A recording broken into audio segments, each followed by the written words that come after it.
அருகே புன்னைநல்லூர் மாரியம்மன் கோவில் அருகில் 70க்கும் மேற்பட்ட கடைகள் பல ஆண்டுகளாக இயங்கி வருகின்றன. இதில் பல கடைகளில் வீடுகளும் உள்ளன.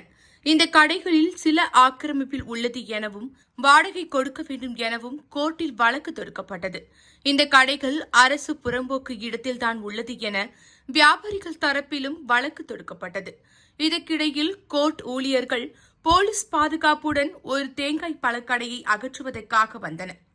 இதை அறிந்து வணிகர்கள் பலர் திரண்டு வந்து அரசு புறம்போக்கு இடத்தில் உள்ள கடையை எப்படி அகற்றலாம் என கூறி எதிர்ப்பு தெரிவித்தனர். பின்னர் அதற்கான ஆவணங்களையும் கோர்ட் ஊழியர்களிடம் காண்பித்தனர்.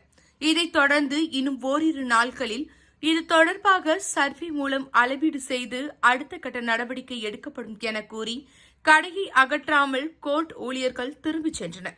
இதனால் மாரியம்மன் கோவில் பகுதியில் பெரும் பரபரப்பு ஏற்பட்டது.